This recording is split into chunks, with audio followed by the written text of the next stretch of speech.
Hello and welcome to the Heaven Bound Podcast. My name is Jason Harden. I'm here with Roger Schaus, and we're opening the Bible in search of fuel for your spiritual journey. This is where we talk about life the way it was meant to be and what it means to be a disciple of Jesus in the 21st century, wherever you are. Thanks for joining us on the journey today. We're glad to have you with us today. This month we are looking at certain Bible words. All words are important in God's book, but we're looking at words that matter, words that call us to action. And in our first segment, we talked about the word diligence and how as disciples we need to be about things as God wants us to be. Last time we talked about the word alert and how we need to pay attention to certain things.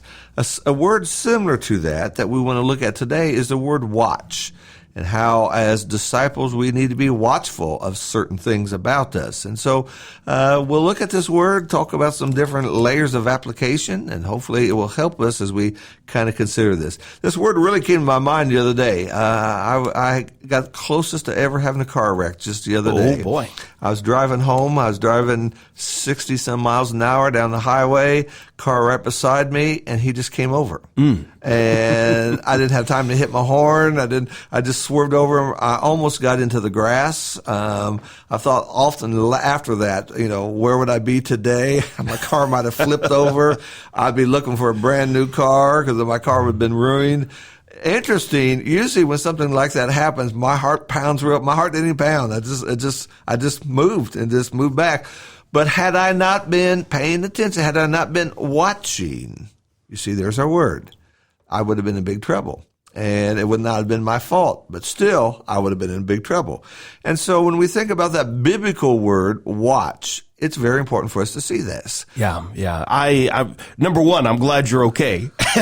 But number two, I do think it is powerful that we are separating alert from watch, because I can be alert to all sorts of things, right? There are people who are alert to what is on their phones while they are driving a car, and they are not watchful, right? There is a difference between being alert and watchful. I can be alert to what is going on around me. I can be carrying on a conversation and not be watching what I need to. And so we're kind of building one upon another, right? Diligence is the applying of our hearts to what matters.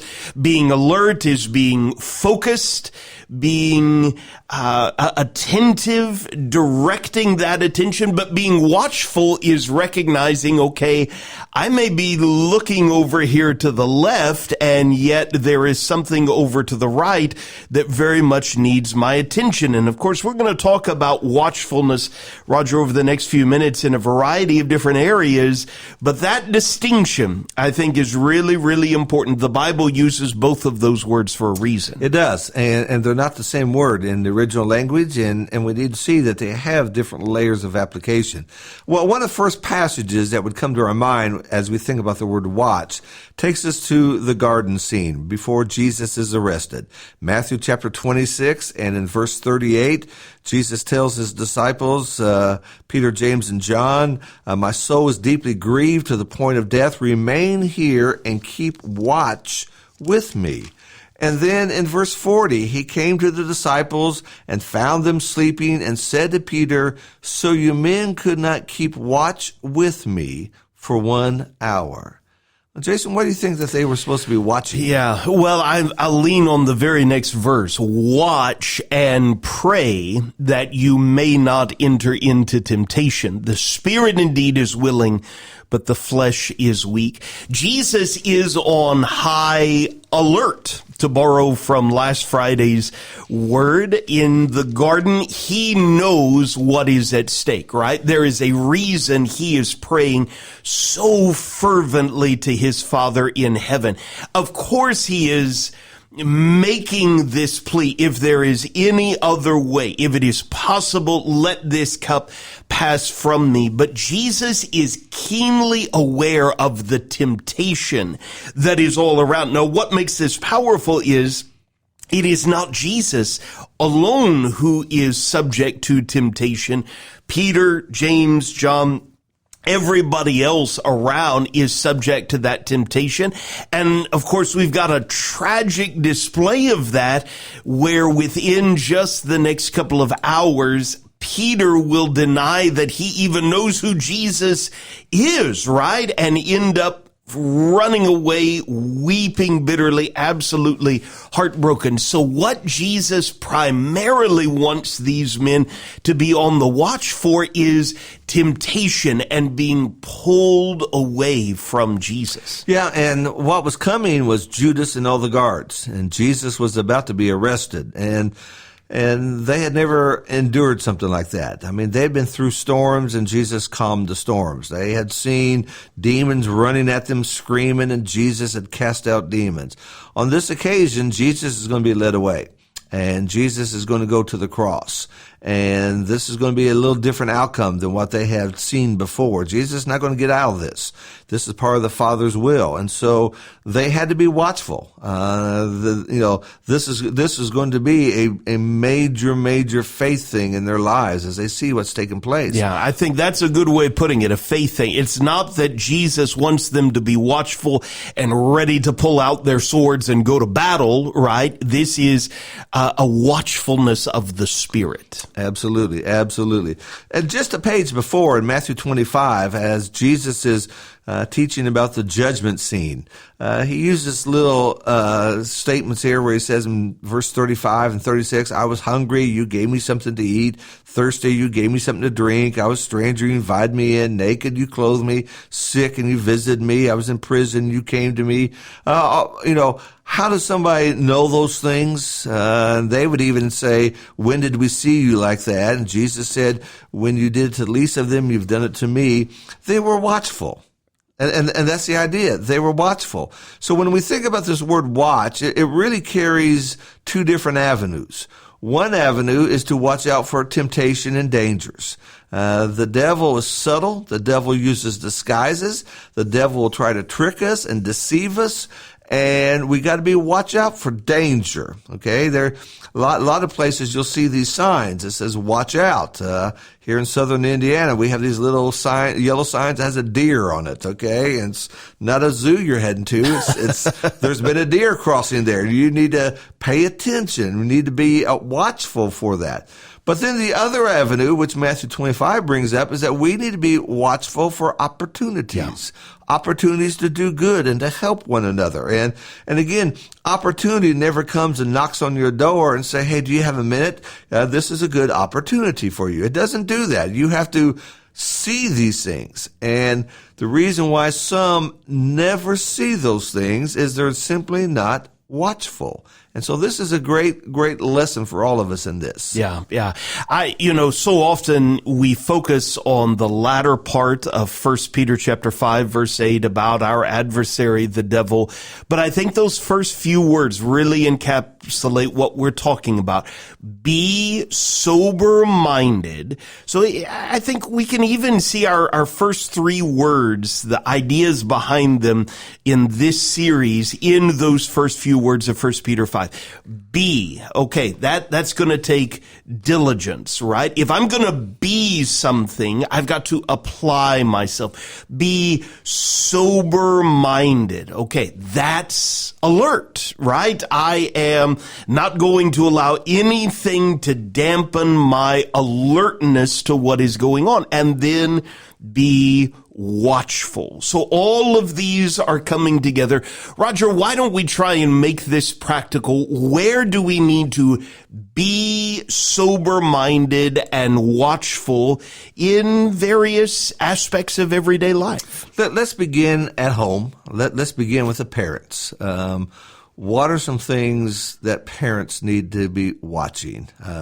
We're thinking about, their children, and we're thinking about how they're raising them, and the call God gives them to bring them up into the Lord. And so as a parent, you're going to be watching. Kids can be glued to their phone, and do you know who they're talking to? Do you know what they're saying? And you need to be aware of those things. You have a right to know your kids' passwords on their phones. You need to be aware of who and what they're doing. That's part of watchfulness. That's trying to protect your child with these things. But even beyond that, how's your child doing spiritually? Do you see that? How's he behaving in worship? Does he ever talk about spiritual things around the house? Do you ever see him reading his Bible? And those are some things that parents need to be watching and looking for and noticing. One of the leading causes of death for young people is suicide. And generally, there are some signs that lead up to that. And those that watch and see sometimes can kind of get some help and help that person.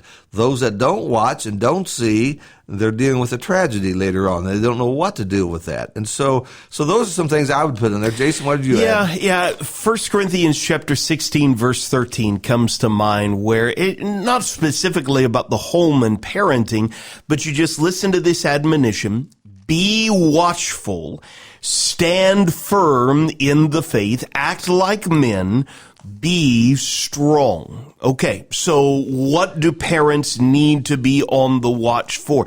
They need to be on the watch, first of all, for their own example of faith, right? I need to stand firm in the faith, and then I need to teach my children behind me how to apply that faith, right? Why that faith applies to every aspect of life. This isn't just a Sunday thing that we box up and leave in the minivan after a Sunday morning assembly. No, we're going to be strong in the Lord. We're going to act like mature disciples of Jesus. And then we're going to be watchful for those behind us. I love hiking, and there have been many, many times where I've been blessed to have our daughters on a hike with me. And depending on what sort of hike we're on, it may be that I'm out front, right? I want to be watchful of what is coming ahead, and I want to be sure to take those first steps and make sure that the path ahead is safe to travel. There have been other times where I have kept them in front of me. I know the path, I know where we're heading, I know which way we ought to be going, but I want to be able to watch them in front of me. That's more than just hiking, right? That is everyday life as a parent. Not only what are they watching, but where are the opportunities to get them involved? Where are the opportunities to give them a nudge? We all at times, even as very young people, can struggle with motivation, with perspective. Much, much easier to make Saturday all day long all about myself, where there are very real opportunities to serve. Nothing wrong, obviously, with refreshing ourselves, with spending some time as a family. But as disciples of Jesus, if we're going to stand firm in the faith, and we're going to act in maturity, and we're going to be strong, sometimes, to your point earlier, Roger, that's going to involve, okay, we're going to get up out of the house, we're going to turn off the screens, and we're going to go serve the people around us. Absolutely. And a person learns that early. And I think those that get it early spend a lifetime doing that, and it's just second nature to them. They think nothing about that. Well, here's somebody I can make some food for. Here's somebody I can go do some help for. They just do that. Now, recently, on Tuesdays, I've been walking through the book of Proverbs with a group of people, and one of the things we've talked about recently is the sluggard or the lazy person. And there's multiple passages about the lazy person just spending the day in bed sleeping. Now, there's a need for that to catch up on your rest. But the lazy person, that's a heart issue. And he learns laziness at home. And there's a passage that says, just like a door turns on its hinges, so does a person turn in bed. That's just that lazy person. And so the idea of watchfulness is I don't want my child always to look for the loopholes in life, the easy way in life, and just to get by with doing as little as he can in life. I want my child to make a difference. I want him to push himself, and I want him to really try to do things. And so part of that is, even on a Saturday morning, we're getting up, we're going out, we're doing stuff, and you'll hear the complaints and the groans and every reason why they can't do that, but you do that, and you do that, and you set the example for them. And our culture right now is fighting the workforce that doesn't want to work. You don't want your child to be part of that. You don't want your child to be a slacker in school. You don't want him to be one that someone's always complaining about. You want your child to excel. And you want to do that in all areas of life, whether it's spiritually, whether it's at work, whether it's just being a servant in the kingdom. And that begins at home. And so you're watching, you're looking for opportunities, you're noticing, is he just kind of looking for excuses every time we tell him to do something? Well, those are things you're going to be working on and trying to get him to be better in that area. Yeah. All right. So we've talked about the home. Where else do we need to exercise this watchfulness? Well, we need it as disciples. In Galatians 6, verse 1, the apostle says, "Brethren, even if anyone is caught in any trespass, you who are spiritual, restore such a one in a spirit of gentleness, each one looking to yourself so that you will not be tempted." Well, how do you know if someone's caught in a trespass unless you watch that? Yeah. You see that. You see somebody whose attendance is slipping. You see somebody who is just making poor choices after poor choices. You see somebody who's just getting weaker and weaker, not stronger. And so when you see that, you're called to action. I'm going to try to help this person. Maybe he doesn't have a friend spiritually. We need to just sit down and do some talking. Maybe he needs somebody to mentor him, to help him. Maybe he's caught up with the world and he's just surrounded with worldly people and keeps making wrong choices. Maybe he needs to be more in the fellowship with God's people. And so one area we need this is with one another.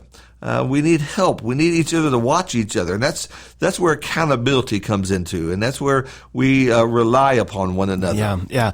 And as you read that, of course, it is watching out for each other. There is a very real sense, Cain's ancient question there in Genesis chapter 4, that we are our brother's keeper, right? We are to be concerned with each other.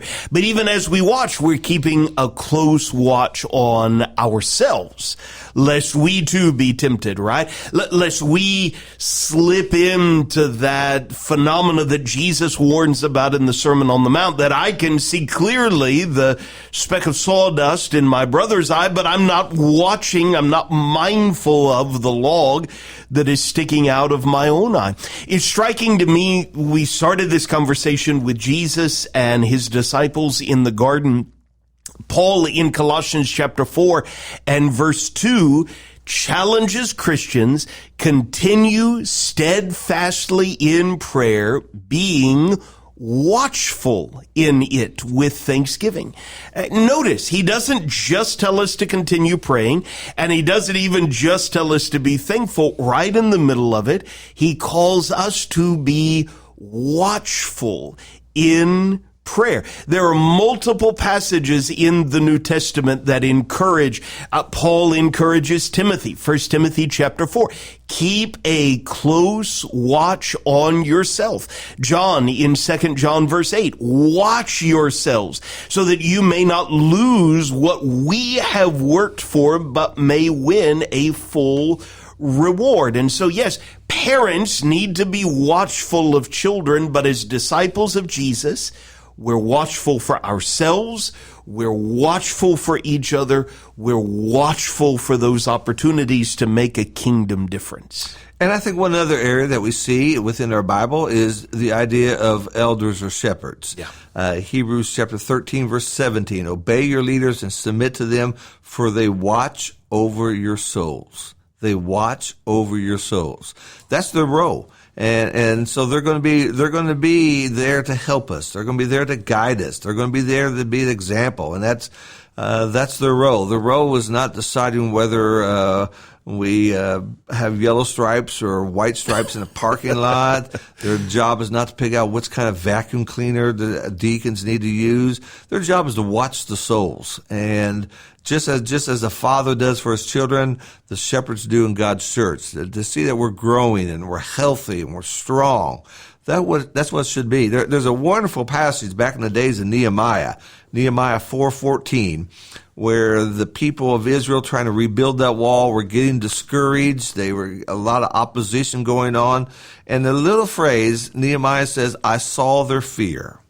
He watched. He saw. And what happens after that? He gathers the people together. He prays to God. He reminds them of what the Lord can do. And then they get back to their job. And so that's what we need, whether in the home or in the church. We need to remind ourselves that we need to be watching and recognizing when there's fear, when there's discouragement, when things aren't going well, and then to jump in and try to make things better. Yeah. Roger, all of this, I would just summarize as we live in a culture, you hinted at it earlier, where it's just so easy to float, to be so distracted, to have my attention and alertness scattered in so many different directions. We are just surrounded by people who are just floating through life. And if our adversary is real, and we certainly believe that he is, then he must delight in this lack of attentiveness, this alertness, this watchfulness. Disciples of Jesus are called to be deliberate. And I think that's a great note on which to enter this weekend, that we're not just bouncing around like a pinball through the circumstances of life. We're not just floating. We are born into a world at war. Right? Spiritual warfare is a very real thing that we will ignore to our own peril. And so these words that move us are so very, very important. We've talked about 3 so far: diligence, alert, and watch. Lord willing, we've got 2 more to go in this series, but I really appreciate you joining me today. We appreciate all of you for listening to the Heaven Bound podcast, and we hope our first 3 conversations in this series have helped you set your mind on things above and given you fuel for this really important journey. We encourage you to always remember, when you're walking with Jesus, you're heaven bound, and the best is yet to come.